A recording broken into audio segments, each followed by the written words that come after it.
श्रीराम. साधक हो, सध्या आपण सोमवार ते शनिवार श्री ब्रह्मचैतन्य गोंदवलेकर महाराज यांच्या परंपरेतील साखरखेर्डा येथील संत परमपूज्य श्री प्रल्हाद महाराज यांचे श्री देवीदास अमृत मोहोरीला लिखित संक्षिप्त चरित्राचा आस्वाद घेत आहोत. तसेच रविवारी श्री महाराजांच्या काही भक्तांचे अनुभव ऐकणार आहोत. सन 1969च्या दरम्यान श्री रामानंद महाराजांच्या नित्य उपासनेचा खर्च व्यवस्थित भागावा म्हणून त्यासाठी कायम निधी उभारावा व त्याच्या आलेल्या व्याजातून हा खर्च भागवावा असे सर्वानुमते ठरले. त्यासाठी 151 रुपयाची ठेव कायमस्वरूपी भक्तांनी ठेवावी असे ठरले. या 151 रुपयाच्या वार्षिक व्याजात त्या भक्ताच्या नावे वर्षातून एकदा श्री सद्गुरू रामरायाला पूजा अभिषेक होईल व ही पूजा दरवर्षी अखंड होत राहणार म्हणून या निधीला शाश्वत पूजा निधी हे नाव देण्यात आले. सन 1969च्या श्री रामानंद महाराजांच्या जन्मोत्सवात शाश्वत पूजानिधीविषयी सांगून त्यासाठी भक्तांना आवाहन करण्यात आले. अनेक भक्तांनी यासाठी 151 रुपये पाठविले. या निधीचे अध्यक्ष डॉक्टर सकळकळे यांना करण्यात आले. वेदशास्त्र संपन्न श्री तुकाराम गुरु धर्माधिकारी हे श्री रामानंद महाराजांच्या जन्मोत्सवास दरवर्षी येत असत. त्यांच्या कानावर ही शाश्वत पूजा निधीची गोष्ट गेली तेव्हा उत्सवाहून घरी परत गेल्यावर आर्थिक स्थिती सर्वसाधारण असूनही पैशाची व्यवस्था करून त्यासाठी त्यांनी 151 रुपयांची मनी ऑर्डर श्री महाराजांना पाठविली.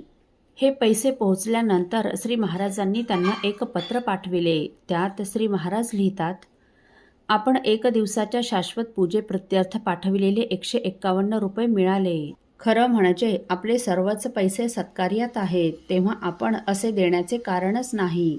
परंतु तरीही श्री तुकाराम गुरूंनीही जर पैसे पाठविले तर आपण पाठवावे असे वाटून पुष्कळ मंडळी या कार्यास प्रवृत्त होऊन श्री महाराजांचे सेवाकार्य होईल असे वाटते असे कळविले.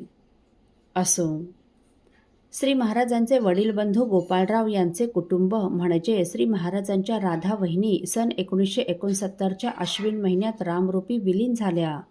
बऱ्याच दिवसांपासून त्यांची प्रकृती बरी नव्हती. पाकसेवा व मंदिरातील इतर सर्व व्यवहार त्याच पाहत होत्या. त्या सर्वांवर अतिशय प्रेम करीत असत. श्री महाराजांचे एक छत्र हरवले. श्री महाराजांनी त्यांचे क्रियाकर्मांतर नाशिकला केले. असो, सन 1969मध्ये श्री महाराज जीप गाडीने अमरावतीहून नागपूरला जात होते. तेवढ्यात समोरून नाना महाराज तराणेकर यांची गाडी आली. दोन्ही गाड्यांवर भगवे झेंडे पाहून दोन्हीकडच्या गाडी चालकांनी गाड्यांचा वेग कमी केला. तेव्हा श्री महाराज व श्री नाना महाराज यांची गाडी पाहून दोन्ही गाड्या थांबविण्यात आल्या. श्री महाराज व श्री नाना महाराज गाडीखाली उतरले व दोघेही सुहास्य वदनाने 4-5 फुटांवर एकमेकांसमोर हात जोडून उभे राहिले. किमान 10 मिनिटे तरी त्यांचीही भेट झाली असावी. परंतु दोघेही हात जोडण्यापलीकडे एकमेकांशी अक्षरही बोलले नाहीत. परंतु या भेटीने दोघेही मनोमन प्रसन्न झाल्याचं त्यांच्या चेहऱ्यावरून स्पष्ट दिसत होतं. दोघांनीही शब्देवेण संवादू तसा मनाने संवाद साधला होता. श्री नाना महाराजांचे सद्गुरू श्री वासुदेवानंद सरस्वती महाराजांनी शेगावला श्री गजानन महाराजांच्या मठात जाऊन मठाच्या दरवाजात उभे राहून श्री गजानन महाराजांची अशीच क्षणैक भेट घेतली होती. तसाच काहीसा हा भेटीचा प्रकार होता. साधारण 10 मिनिटांनी परत प्रसन्न मुद्रेने एकमेकांकडे पाहत व परस्परांना हात जोडून अभिवादन करीत दोघेही आपापल्या गाडीत बसले. गाड्या आपापल्या मार्गाने निघाल्या. असो, सन 1969मध्ये श्री महाराज खामगावला आले असता सौ माई कुलकर्णी पिंपळगावकर यांच्याकडे महाराजांचा मुक्काम होता. त्यावेळी प्रभाकरराव जाफराबादकर महाराजांबरोबर सेवेला होते. त्याचवेळी भिक्षा दौऱ्याच्या निमित्ताने श्री समर्थांच्या पादुका खामगावला आल्या होत्या व तेथील टिळक स्मारक मंदिरात त्यांचा मुक्काम होता.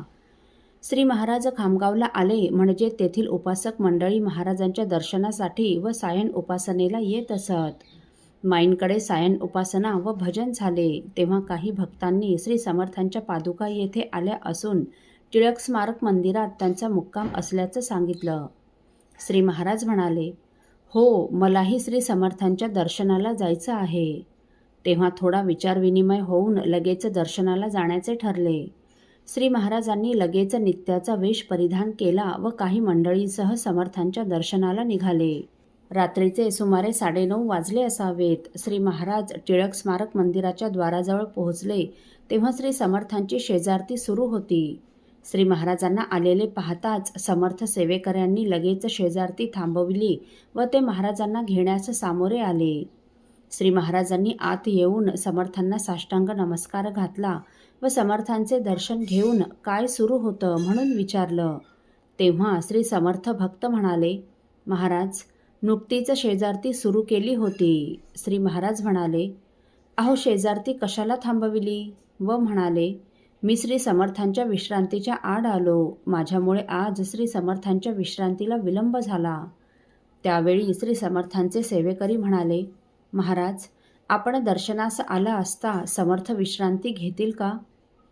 अहो यातील काही समर्थ भक्तांनी श्री महाराजांना गेल्या 30-35 वर्षापासून दरवर्षी डोक्यावर रामरायाची पेटी व खांद्यावर वळकटी घेऊन श्री समर्थांच्या दर्शनासाठी अख्खा सज्जनगड पायी चढून येताना पाहिलं होतं.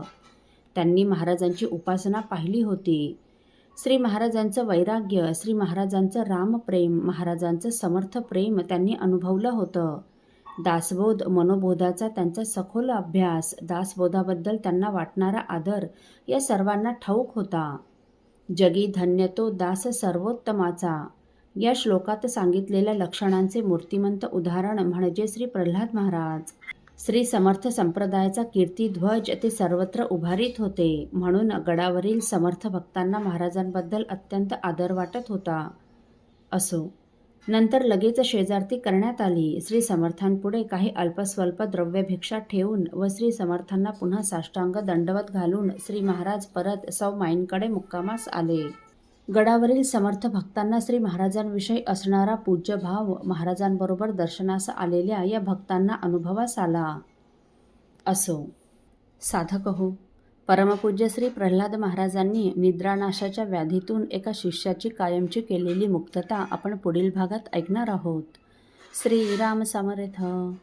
आपल्यातील कोणा श्रींच्या भक्तांना श्रींचे काही अनुभव आले असतील तर कृपया आपण मला ते 9422843253 अथवा सुनील दादांच्या 9892608401 या व्हॉट्सअप नंबरवर कळवावेत अशी नम्र विनंती. श्रीराम समर्थ.